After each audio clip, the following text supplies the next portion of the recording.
ஐடியில் வேலை பார்த்துட்டு இருக்க நீங்கள் உங்களோட ஸ்கில்ஸ் அப்கிரேட் பண்ண இப்போ ஒரு சூப்பரான ஆப்பர்ச்சுனிட்டி. ஐடி மட்டும் இல்லை, நீங்கள் எந்த டொமைனில் இருந்தாலும் இப்போது இப்படிங்கிறதுக்குள்ளே ஐடிக்கு ஷிஃப்ட் ஆயிடலாம். இண்டஸ்ட்ரியல் எக்ஸ்பர்ட்ஸ், ஐடி ப்ரொஃபஷனல்ஸ் இவங்க எல்லாரும் சொல்லித்தராங்க. 100% பிளேஸ்மெண்ட் அசிஸ்டன்ஸ், 600+ கம்பெனிஸ் கூட டைப். இன்டர்வியூஸை நீங்கள் எப்படி அட்டன் பண்ணணுங்கிறதுக்கான பெஸ்ட் ட்ரைனிங்கும் தராங்க. அரியர் வச்சிருந்தாலும் பிரச்சனை இல்லை. ராஜலட்சுமி எட்வர்ட்ஸ், சென்னை. ஸ்க்ரீனில் தெரிகிற இந்த நம்பருக்கு கால் பண்ணுங்கள். டீட்டெயில்ஸ் இன் டிஸ்கிரிப்ஷன். இந்த வீடியோ வெறும் விராட் கோலி அவர்களுடைய அந்த விக்கெட் அவுட்டா இல்லையா, நோபாலா இல்லையா, அது ஃபேர் டெலிவரியா இல்லையா, இந்த விக்கெட்டுக்கு பின்னால் இருக்கக்கூடிய அந்த புதிய ஹாக்கை டெக்னாலஜின்னு சொல்லக்கூடிய புதிய சட்ட விதி என்ன சொல்லுதுங்கிறது மட்டும்தானே தவிர, இந்த வீடியோவில் நம்ம அந்த சுனில் நாராயண் போட்டது நோபால், அதை இன்னும் கொடுத்துருக்கலாம், கிளைம் பண்ணியிருந்துருக்கலான்ற விஷயத்தை பற்றியோ, இல்லை இன்னொரு 6 ஒன்று போனது 6 4 செக் பண்ணாமல் விட்டுருக்காங்க, அதை செக் பண்ணியிருந்துருக்கலாம் அப்படின்ற அந்த இரு சர்ச்சைகளை பற்றி நம்ம இந்த வீடியோவில் பேசலை. இந்த வீடியோவில் நம்ம தெளிவாக பேச போகிறது வெறும் விராட் கோலியோடைய அந்த ஒரு பால், அந்த ஒரு விக்கெட் மட்டும்தான்.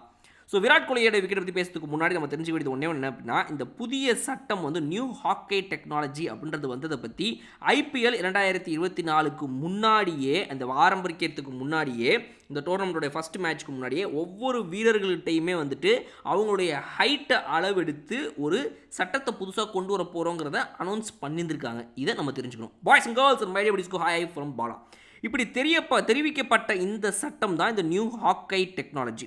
இந்த ஹாக்கை டெக்னாலஜி வரத்துக்கெல்லாம் முன்னாடி முதல்ல என்ன இருந்துச்சு அதை நம்ம தெரிஞ்சுக்கணும்.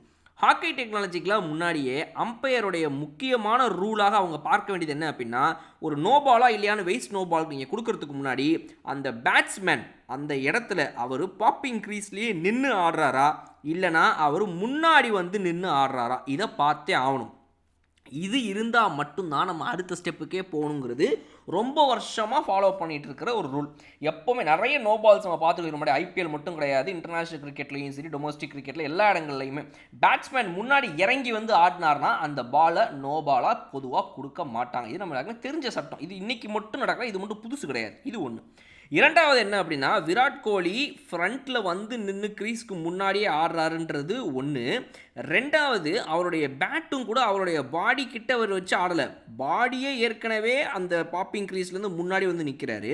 அதையும் தாண்டி இன்னும் பேட்டை ஃப்ரண்ட்லேயே திடீர்னு அவர் எதிர்பார்க்கல அவ்வளோ டாஸாக வரும்னு, அவர் கீழே எங்கேயோ பால் எதிர்பார்த்துக்கா, அன்எக்ஸ்பெக்டடாக சர்ப்ரைசிங் டெலிவரி. அது ரொம்ப டாஸாக நேராக வந்த உடனே என்ன ஆயிடுச்சுன்னா, இவர் அதை டக்குன்னு தடுக்கிறதுக்காக தான் அவருடைய அந்த ஒரு அவர் கண்ணிலே நீங்கள் பார்க்கலாம், டக்குன்னு என்னடா அது பாலிங் வச்சு தடுக்க போகிறார், அதை போய் ஆட போகிறார். தடுக்கலாம் ஆடலான்ற அந்த பாதி ஹாஃப் மைண்டில் ஆடுற அந்த ஷாட் பேட்டு ரொம்ப ஃப்ரண்ட்டில் கொண்டு ஆடுறாரு.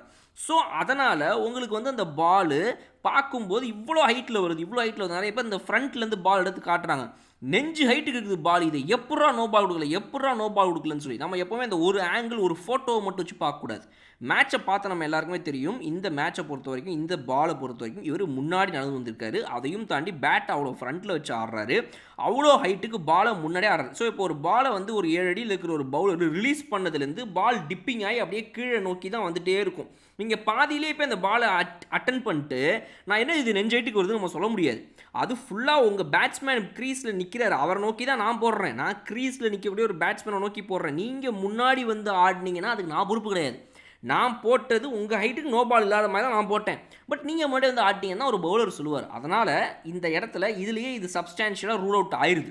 பட் அதையும் மீறி அவங்க செக் பண்ணியிருந்திருக்காங்க. ஒருவேளை விராட் கோலி அவர்கள் பின்னாடி போய் அவருடைய க்ரீஸில் நின்றிருந்தார்னா இது நோபாலாக வந்திருக்கக்கூடிய வாய்ப்பு இருக்குதான்னு அப்போ செக் பண்ணும்போது தான் இந்த புதிய சட்ட விதிப்படி அந்த பர்டிகுலர் வீரருடைய ஹைட் எடுக்கிறாங்க. இது நம்ம இன்றைக்கி பார்க்கல, இதுக்கு முன்னாடியே மும்பை இந்தியன்ஸ் மேட்ச்சில் நம்ம பார்த்தோம்.